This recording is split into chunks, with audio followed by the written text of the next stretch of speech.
आज बहुजन समाज पार्टीच्या नगराध्यक्षपदाच्या उमेदवाराच्या प्रचाराच्या सांगता सभेला आलेले काय सांगाल बारामती? बारामतीमध्ये विरोधक उरलेला नाही आणि विरोधक उरलेला नसल्यामुळं सत्ताधारी वर्गाला सत्तेचा एवढा माज चढलेला आहे. त्याच्यावरती एक माणूस लढतोय, एक कार्यकर्ता लढतोय. काळूराम चौधरी आमचे मित्र आहेत आणि बारामतीमध्ये धनदांडग्या, जातदांडग्या आणि नेहमी सत्तेत असणाऱ्या दादागिरीच्या विरोधामध्ये एक माणूस संविधानाच्या अधिकारावर लढतोय आणि त्याच्या पाठीशी ठामपणे उभं राहावं या भावनेनं मी आज बारामतीमध्ये आलो आहे आणि काळूरामजींच्या पदयात्रेमध्ये मी सहभागी होतो आहे आणि त्यांना मत द्यावं बारामतीकरांनी यासाठी मी बारामतीकरांना आव्हान करायला आलो आहे. मंत्री माणिकराव कोकाटेंचा राजीनामा दिला का नाही त्याच्याबद्दल संभ्रम आहे. मात्र एक निकाल दिलाय कोर्टानं आणि त्यांना दोषी ठरवलंय. 2 वर्षाची शिक्षा त्यांना होणार. मुळात माणिकराव कोकाटेसारखा असंवेदनशील माणूस, शेतकऱ्यांच्या प्रश्नावरती वादग्रस्त विधानं करणारा माणूस, माननीय छगनरावजी भुजबळ यांच्यावरती वादग्रस्त वक्तव्य करणारा माणूस, खऱ्या अर्थानं सार्वजनिक जीवनामध्ये, राजकारणामध्ये, समाजकारणामध्ये शेतकऱ्यांच्या प्रश्नावर काय बोलावं याचा कॉमन सेन्स जर या व्यक्तीला नसेल तर अशी व्यक्ती महाराष्ट्राच्या मंत्रिमंडळात असू नये अशी आम्ही वेळोवेळी भूमिका घेतलेली आहे आणि आता तर न्यायालयानंच त्यांच्यावरती शिक्षा सुनावलेली आहे. त्यामुळं अशा डागी मंत्र्यांना मंत्रिमंडळामध्ये राहण्याचा अजिबात अधिकार नाही. अजितदादा पवारांचाच पक्ष हाच मुळामध्ये डागी मंत्र्यांचा, डागी आमदारांचा, कारखानदारांचा, वतनदारांचा, जमिनी हडप करणाऱ्यांचा आहे.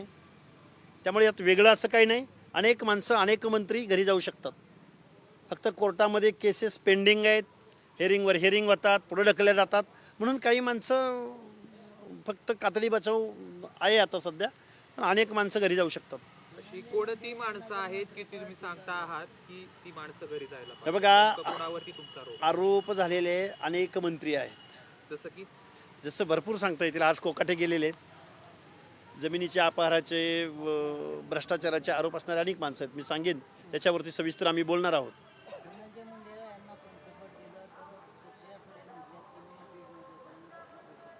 नाही, त्या उत्कृष्ट संसदपटू आहेत. संसदेमध्ये त्यांनी घराणेशाहीबद्दल अभिमान व्यक्त केला. अशा उत्कृष्ट संसदपटूबद्दल काय बोलणार? बारामती लोकसभा मतदारसंघामध्ये अनेक प्रश्न आहेत. पुणे जिल्ह्यामध्ये गुन्हेगारीचा रेकॉर्ड झालेला आहे, रेकॉर्ड, कोयता गँग वगैरे वगैरे सो अँड सो. इथं सुप्रियाताई सुळेंना बोलता येत नाही, पण बीडमध्ये जाऊन मात्र गेलं पाहिजे. अन्यायाच्या विरोधामध्ये भांडलं पाहिजे. परत त्याच बाईटमध्ये म्हणतात की त्यांच्यावर आरोप झालेले आहेत, गुन्हा सिद्ध झालेला नाही. म्हणजे आरोप झालेल्या व्यक्तीच्या विरोधामध्ये त्या उपोषणाला बसणार आहेत. त्यामुळे या प्रश्नाचं उत्तर खरं तर त्याच चांगल्या पद्धतीने देतील, कारण ते उत्कृष्ट संसदपटू आहेत. अर्थमंत्री अजितदादा यांनी हिवाळी अधिवेशनामध्ये म्हटलंय की 5-5 जण एका घरातले PhD करतात आणि त्याच्यावर करोडो रुपये सरकारचे खर्च होतात. हे बघा, अजितदादांचं मुळात शिक्षण कमी आहे. PhD म्हणजे संशोधन करणाऱ्या मुलांबद्दल काय व्यक्त व्हावं जबाबदारीच्या पदावर असणाऱ्या माणसानं, याचं साधा कॉमन सेन्स अजितदादांना नाही. अजितदादा पवारांना जर एका घरात 5 PhD होत असतील तर त्यात अडचणीचं काय, वावगं काय? उलट हे एक प्रगल्भ समाजाचं लक्षण आहे ना, की एका घरात 5-5 जण जर संशोधन करते, जर एवढा क्वालिफाईड क्लास जर आमच्याकडं तयार होत असेल, त्याचा अभिमान पाहिजे ना महाराष्ट्राचा उपमुख्यमंत्री म्हणून.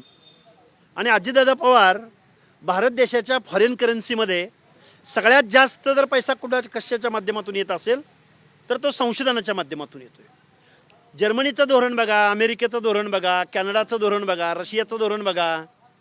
तिथं संशोधन करणाऱ्या विद्यार्थ्यांना स्टायपंड एवढ्या मोठ्या प्रमाणात दिला जातो, संशोधनावर एवढ्या मोठ्या प्रमाणात निधी खर्च केला जातो.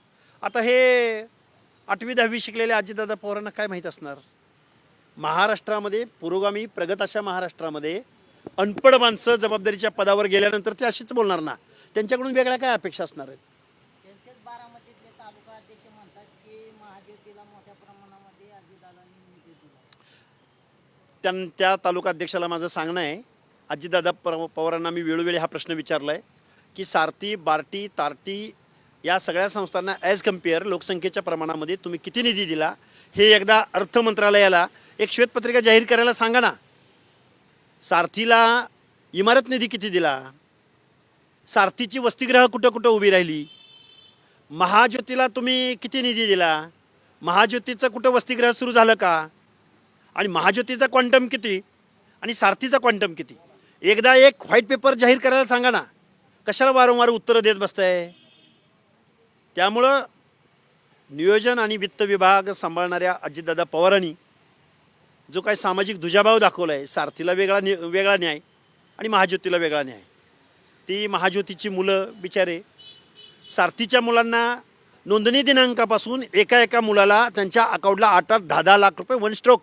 अजितदादा पवारांनी कुशल प्रशासक, दादा माणूस, प्रशासनावर वचक असणारा माणूस, सारथीच्या पोरांना 8-10 लाख रुपये अकाउंटला जमा केलेत, पण महाज्योतीच्या पोरांना नोंदणी दिनांकापासून स्टायपन द्यायला अजितदादा तयार नाहीत. याच्यावरती काय म्हणणं आहे, हे कोण अध्यक्ष आहे, कुठला अध्यक्ष आहे माहीत नाही मला, पण अजितदादा पवारांना या प्रश्नाचं उत्तर द्यायला सांगा. अजित ओबीसीचं पवार आंदोलन खरं झालं, सातत्यानं पण सांगतात ओबीसीच्या की मी आंदोलनानंतर गोविंद देवकाते असतील, तुम्ही असाल किंवा जे काळूराम चौधरी, ती एकत्र ओबीसी आंदोलन होती, परंतु आता एकमेकाच्या विरोधात निवडणुकी ठरलेल्या आहेत. कसं पाहता तुम्ही? काळूराम चौधरींनी माझा फोटो छापून मत मागितलेलं आहे आणि त्यांना माझा फोटो छापून मत मागायला कुठलंही काहीही म्हणजे ते स्वाभिमानानं निवडणुकीला सामोरं जात आहेत. मग त्या काळूराम चौधरीसाठी मी मत मागायला मला अडचण काय. कारण मी लोकशाही मानणारा माणूस आहे, संविधान मानणारा माणूस आहे. एक कार्यकर्ता माझा SC कम्युनिटीमधला माणूस. कारण काय झालं आहे, या लोकशाहीमध्ये ओपन इज ओपन आणि कॅटेगरी इज कॅटेगरी. म्हणजे कॅटेगरीच्या माणसांनी ओपनच्या जागेवर उभं राहायचं नाही आणि ओपनच्या माणसांनी कॅटेगरीच्या जागा, असं काहीतरी गोड गैरसमज इथल्या अनपढ माणसांना लोकशाहीचा अर्थ घेतला इथल्या लोकांनी. अरे ओपन टू ऑल, ओपन तुमच्या बापाची जागीर आहे. ओपनमध्ये सुद्धा दीनदलित माणूस, भटका विमुक्त माणूस ज्या दिवशी निवडणूक लढेल, तशा पद्धतीची विन विन सिच्युएशन, तशा पद्धतीची फ्री अँड फेअर इलेक्शन होतील, त्या दिवशी लोकशाहीची अंमलबजावणी झाली म्हणायचं. त्यामुळं लोकशाहीचं तत्त्व सामान्य माणसाला कळावं म्हणून जर विरोधकाची भूमिका सक्षम पद्धतीनं किंवा इथल्या सत्ताधाऱ्यांना लढण्याची भूमिका काळूराम चौधरी घेत असतील, तर मला काळूराम चौधरींच्या बेडर वृत्तीला, लढाऊ वृत्तीला पाठिंबा द्यायला एक कार्यकर्ता म्हणून मी इथं. तुम्ही प्रचाराचा फॉर्म भरण्यासाठी देखील आता काळूराम चौधरींचा फॉर्म भरण्यासाठी देखील आला होता. आज तिकीट सांगता संघाने एकंदरीत कसं बारामतीचं कसं वातावरण वाटतं? हे बघा, बारामतीचा एकीकडं धनसत्ता आहे, एकीकडं पैसा आहे, एकीकडं गुळगुळीत रस्ते आहेत, एकीकडं गगनचुंबी इमारती आहेत, एकीकडं बारामती म्हणजे फॉरेन म्हणजे जगभरातल्या प्रसिद्ध सिटीमध्ये बारामतीची गणना केली जाते असं सांगितलं जातं. पण त्याच वेळी बारामतीतलेच काही भाग, स्लम्स, त्यांची काय परिस्थिती आहे, हा आमचा नगराध्यक्ष पदाचा उमेदवार 21ला निकाल वेगळा लागणार असं वाटतं. निश्चित का नाही लागणार. पण जर निवडणूक 2 डिसेंबरला होणार होती, ती निवडणूक आता 21 तारखेला गेलेली आहे. काही उमेदवार वंचित देखील राहिलेले, त्यांना फॉर्मही भरता आला नाहीये. बरेचसे वेगवेगळे या ठिकाणी विचार प्रवाह आले होते, याविषयी काय म्हणतात? हे बघा, लोकशाहीनं सगळ्यांना निवडणुका लढण्याचा अधिकार दिलेला आहे. निवडणूक आयोगानं निवडणूक आयोगाच्या भूमिकेत राहून काम केलं पाहिजे, की जे कोणाच्या पक्षाच्या अजेंड्यावर राहून निवडणूक आयोगाकडून हे काम करणं अपेक्षित नाही. शेवटी निवडणूक आयोग कुणासाठी आहे, तर इथली जनता सार्वभौम आहे. निवडणूक आयोग असेल, न्यायालय असेल, हे काही लोकशाहीचे पिलर आहेत. या पिलरने जनतेला सार्वभौम मानलं पाहिजे, ना की कुठल्या पक्षाच्या अजेंड्यावर त्यांनी काम करू नये. इथं कुणालाही निवडणूक लढवण्यापासून, कुणालाही मतदान करण्यापासून परावृत्त करण्याचा अधिकार निवडणूक आयोगाला कुणीही कधीही दिलेला नाही. आरोप केला होता की अजित पवार गटाच्या कार्यकर्त्यांकडून पैसे वाटून आमचे उमेदवार फोडले गेले, त्यांच्यावर दबाव आणला गेला. आता आजच गेल्या 2 दिवसापूर्वी राष्ट्रवादी काँग्रेसच्या अजित पवार पार्टीच्या शहराध्यक्षांचा एक बॅगेचा पैसे भरलेला व्हिडिओ व्हायरल होता. कारवाई झाली पाहिजे. मतं जर विकत घेतली जात असेल, लोकशाहीची थट्टा मानली जात असेल, मतदार राजाला पैशाचं आमिष दाखवून जर निवडणुका लढवल्या जात असतील, तर निवडणूक आयोगाने याची दखल घेतली पाहिजे, याची चौकशी झाली पाहिजे आणि त्या कन्सिस्टन्सीमधली निवडणूक रद्द झाली पाहिजे. 19 डिसेंबरला म्हणजे उद्या असं मोठं काहीतरी घडेल आणि ज्यामुळे देशाच्या पंतप्रधानपदी एक मराठी माणूस बसेल असा दावा आता काँग्रेसचे नेते पृथ्वीराज बाबा चव्हाण यांनी केला. कसं बघता? आता बघा, म्हणतंय कोण, पृथ्वीराज बाबा चव्हाण काँग्रेसचे माजी मुख्यमंत्री बोलतायत कुणाबद्दल तर मराठी माणसाबद्दल. मराठी माणूस कुठल्या पक्षाचा होऊ शकतो तर भाजपचा होऊ शकतो. नक्की काय चाललंय भारताच्या लोकशाहीमध्ये, कोण कुणाच्या मांडीवर बसतंय आणि कोण कुणाला गुदगुल्या करतंय आणि कोण कुठल्या पक्षात आहे आणि काल यांचा पक्ष कुठला होता आणि उद्या कुठला पक्ष आहे याची. अरे पृथ्वीराज बाबा चव्हाण माजी मुख्यमंत्री आहेत. एक खरा विरोधक म्हणून विरोधकाची भूमिका त्यांनी बजावायला पाहिजे. असं काहीतरी संभ्रमावस्था निर्माण करून आहे बघा, मराठी माणूस पंतप्रधान झाला तर आम्हाला आनंद आहे त्या गोष्टीचा. पण पृथ्वीराज बाबा चव्हाणांना म्हणावं तुम्ही कुठे आहे? अरे कधीकाळी गल्लीपासून दिल्लीपर्यंत राज्य करणारा तुमचा पक्ष तुम्ही माजी मुख्यमंत्री म्हणून घेता. तुम्ही शेतकऱ्यांच्या प्रश्नावर ब्रशब्द बोलायला तयार नाही, ओबीसींच्या प्रश्नावर बोलायला तयार नाही, तुम्ही लोकशाहीची गळचेपी होती त्याच्यावर रस्त्यावर उतरायला तयार नाही. काहीतरी बोलायचं, सनसनाटी निर्माण करायची. हां, आम्हाला मराठी पंतप्रधान झाला तर त्याचा आनंद आहे, पण असं काहीतरी सनसनाटी काहीतरी त्याला बेस असावा, लॉजिक असावं, असं माझं एक कार्यकर्ता म्हणून पृथ्वीराज बाबांना म्हणणं आहे. सध्याच्या राजकीय परिस्थितीकडे तुम्ही कसं बघता? काय साधारण पडळकर यांनी एक मागणी केली आहे. धनगर आरक्षणाच्या मुद्द्यावरती ज्या तरुणांनी खरं तर आत्महत्या केल्या आहेत त्यांना 25 लाख रुपये द्यावे आणि त्यांच्या घरातील एखादा व्यक्ती खरं तर शासकीय नोकरी लावा अशी मागणी त्यांनी केली. तुम्ही कसं बघता या मागणी? बघा, मागणी केली पाहिजे. कोण सफर करत असेल तर कुठल्याही आरक्षणाच्या संदर्भात त्याला न्याय मिळाला पाहिजे असं माझं म्हणणं आहे. काय प्रश्न होता तुमचा? राज्याच्या सध्याच्या परिस्थितीबद्दल तुम्ही कसं बघता? काय वाटतं? सध्याच्या राजकीय परिस्थितीबद्दल माझं मत असं आहे, पैसा पैशाकडे जातोय, श्रीमंत श्रीमंत होतोय, गरीब गरिबीकडे जातोय, शोषित त्याचं शोषण होतंय आणि राजकारणामधले सत्तेकडे सगळे जात आहेत.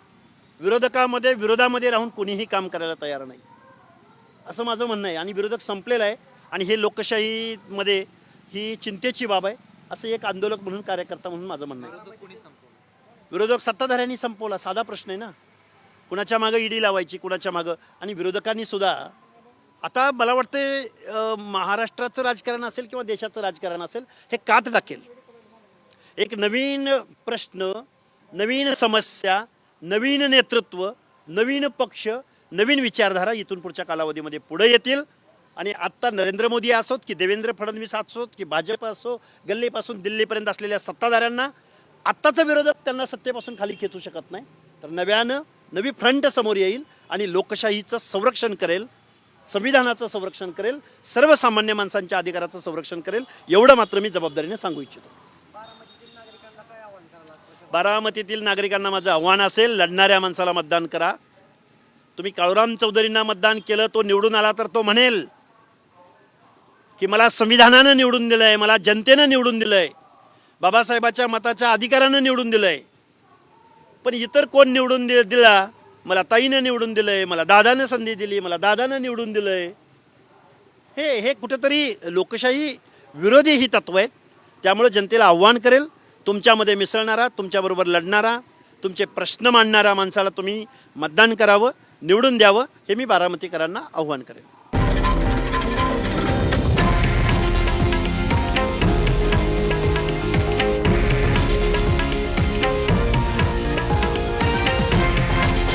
हे आहे देशातील नंबर 1 न्यूज नेटवर्क आणि आपण पाहत आहात TV9 मराठी, एकमेव.